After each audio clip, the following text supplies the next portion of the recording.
Tawange kene mau ia te ia e whiawhia o e te tuu. Kumau kore i pe ia Kristo koho mau eiki. I te ipeki a Sesu i e Kolosi. Nā ne fuaki mai e ne whae ke ai e sesipe mo ki tau tolu. Ki tau kore whatahare wa e hu whaki a Maria mātou tai kaho. So tō whai Maria ke mohu e klasia. E te koe ai eiki.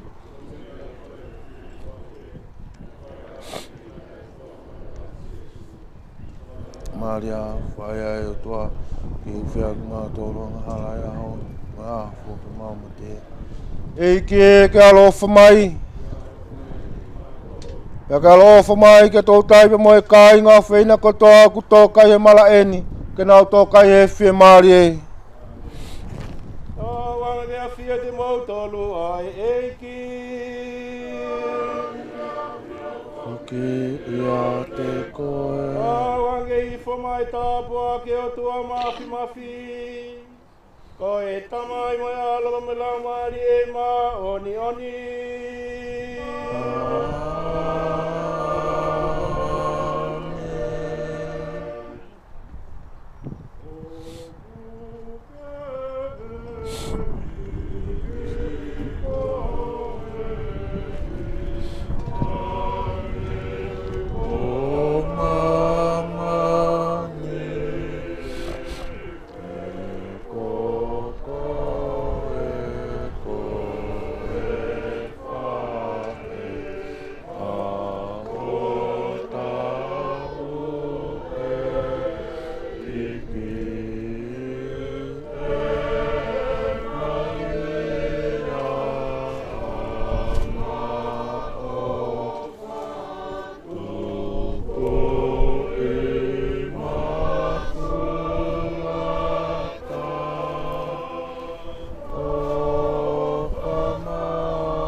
Mai peke sabe o tamaki.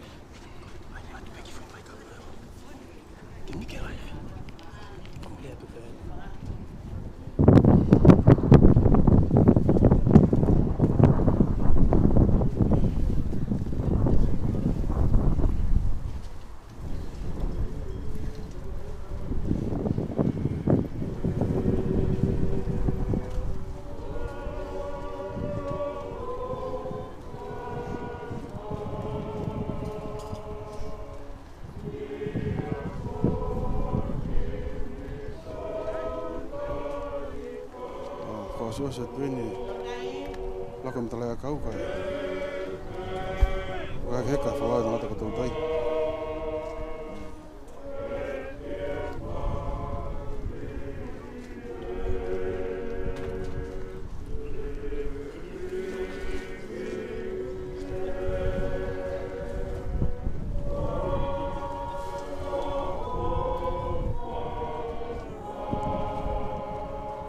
Ono a pere wawe taimi, e tau matangi u ngau tamak.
Quase essa mãe nega lá como tá lá cau.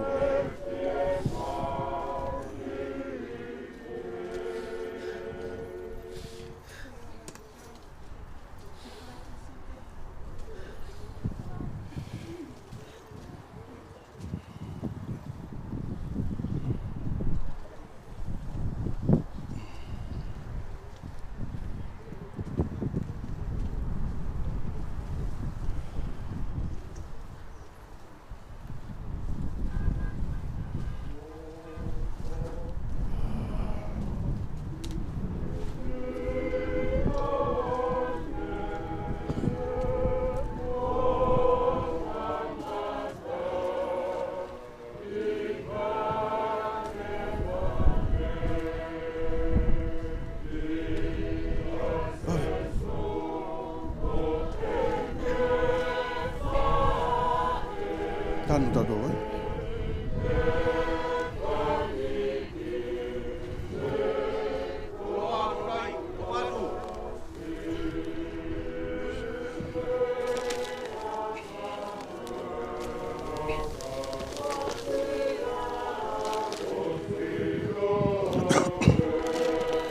Tanu ene.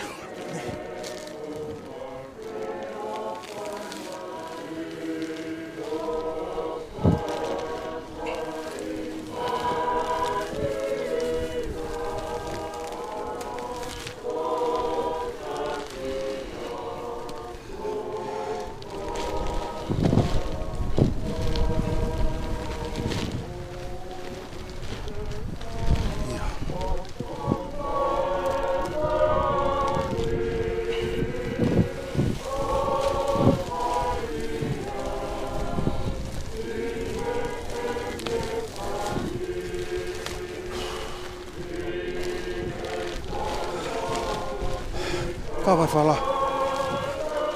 Já? Cá vai falar na hoje. Tá no que pô.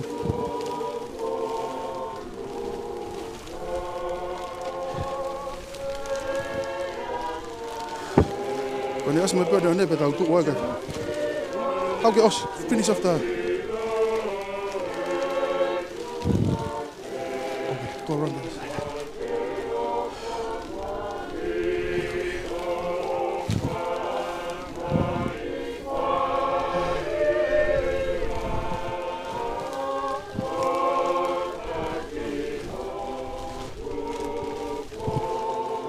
Saya mau lomut gimu ya.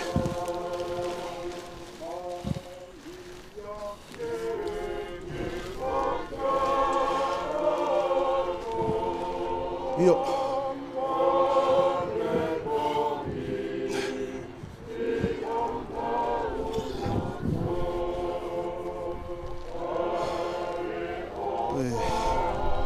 Lava te vai ua. Ele que não pode tu vai não.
Tai.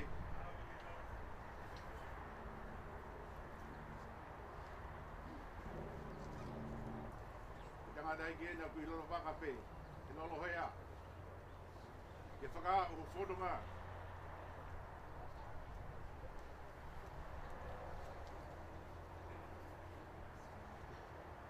Dia gua yang mana keliling. Apa sekolah lolo ya hau.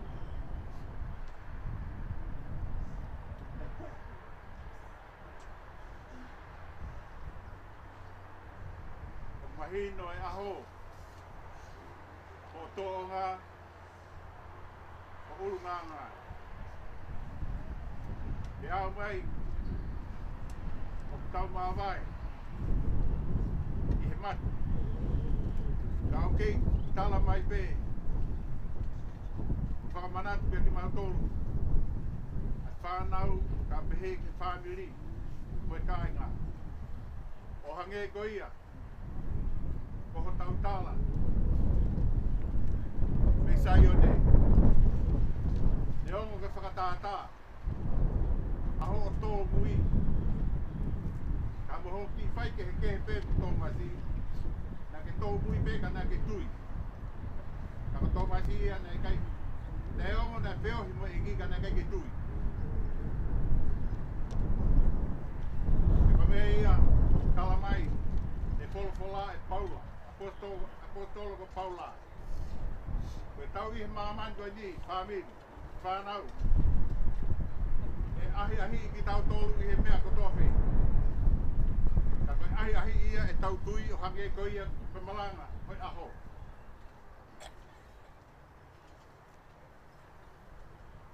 Koe ahi ho mou tui. E koe tui ke mawai kātaki. Hange koe ke lau paula. Ka pau te ke tupe kātaki ke ngau i te hao hawa. Te ke hao hawa, pa te ke maa opo ai, pa i ka te ke masima i hange. O mea ia, o tala me sai on, i aho tau iai.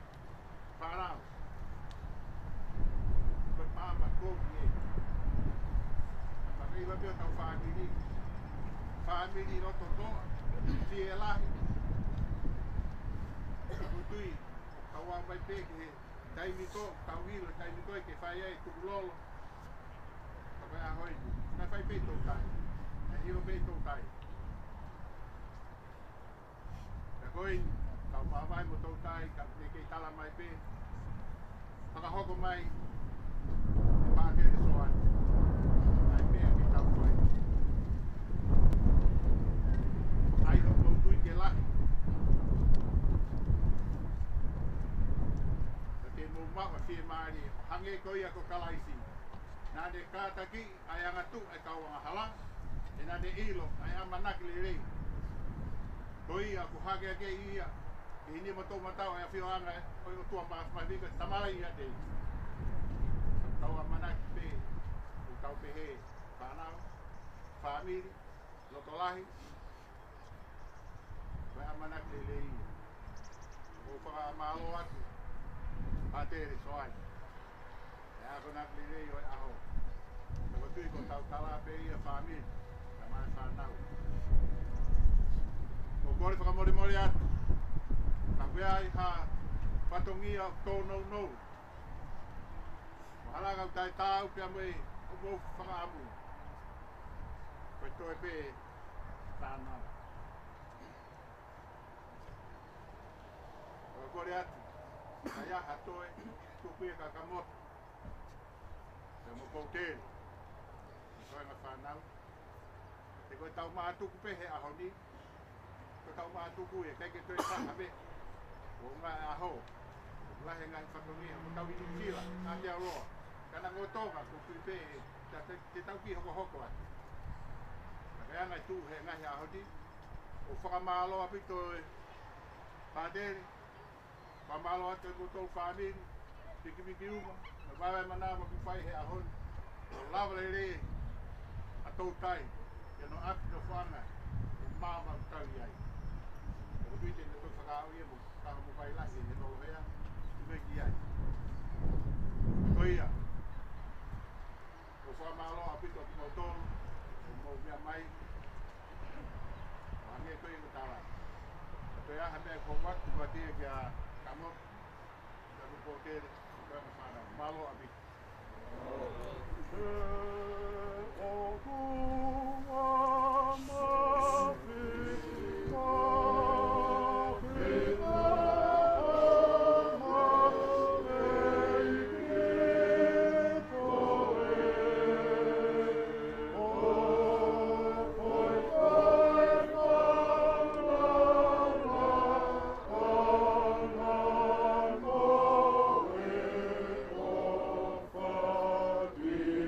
Go.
got my portion, but I want to spend it all.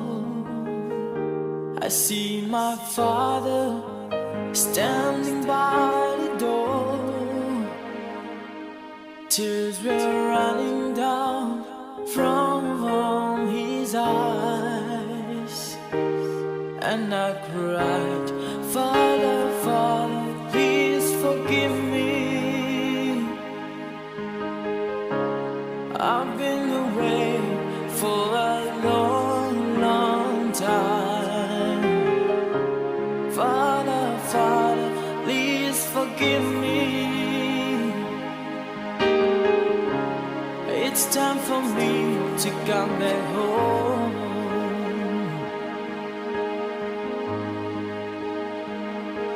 Gå og gå I forhånd. Hæmmer mig og mig api. Mole ako loa. Pea mo uing o mahi. Manatu ki api. Ki he ofa mo masani.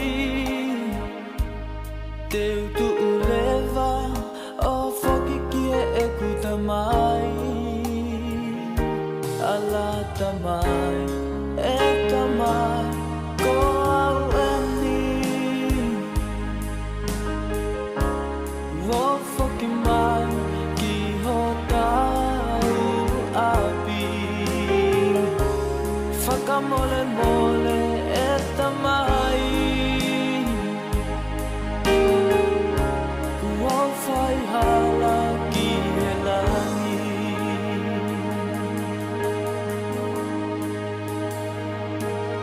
My dear son, don't be afraid. You are always welcome in your father's house. So put your coat on, we're going to have a party. You have received Jesus in you. And I cried, Father, Father, please forgive me.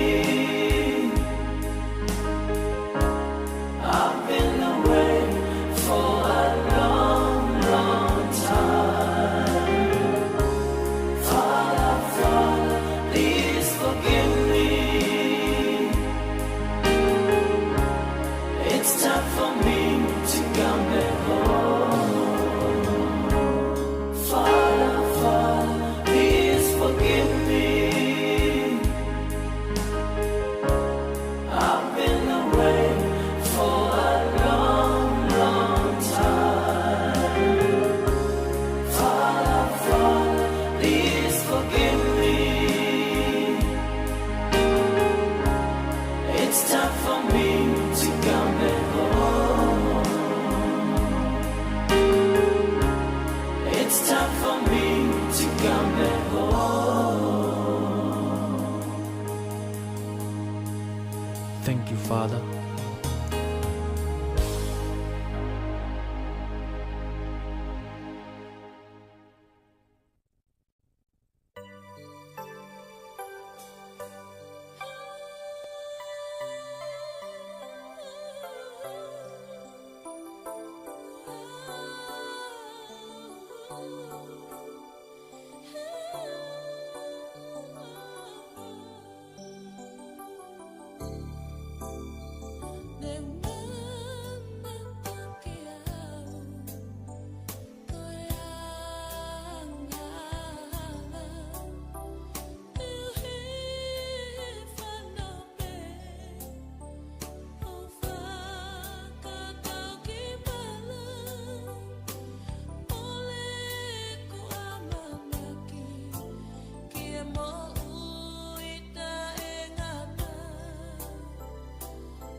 Hake me au siu ki he mamani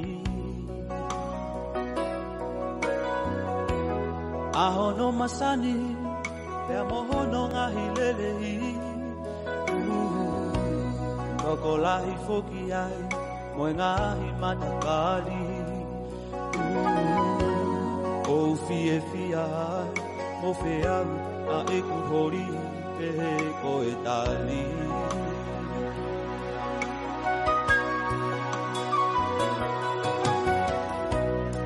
Fai atu pe a ekulaka I he ekufiri O si o ai I he nanunga o mamani Ogo ki ilo ai Tako e puna pe A hono ngai tuku agi mai O hono whakakari ari E si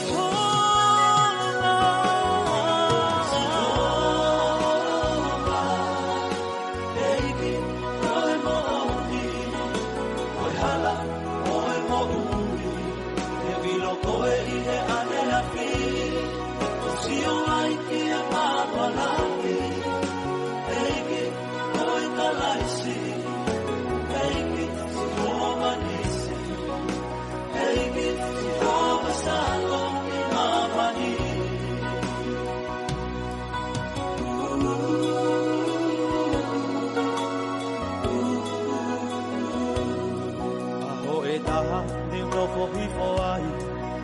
whanongo ai ki hono malangai, kakala isi koe ngawe na kai, e whunga kolosi.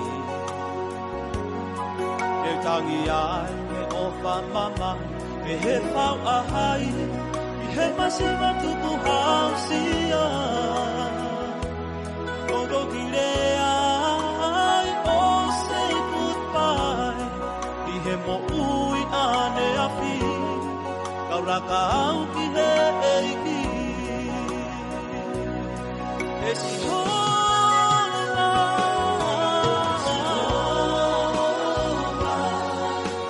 eiki, oe mo eiki, oe mo ai, oe mo ui, e wilo koe i he ane a fi, o si o ai ki e mama, si o ai ki e mama, eiki, oe ka laisi, eiki, si hova eiki, si hova eiki, si hova salo, e si hola, si hova, eiki, oe mo ai,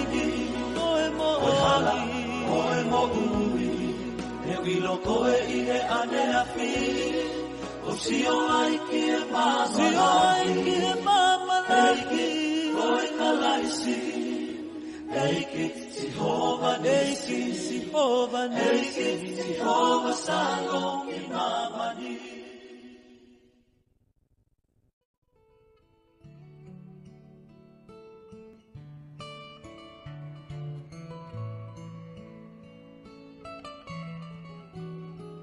Te hiki a hokule o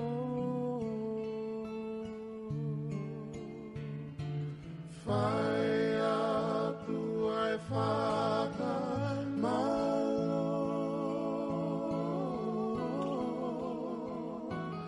lea pe o e kuhiwa Malo sisu ahova Peang e mai e au o kumalanga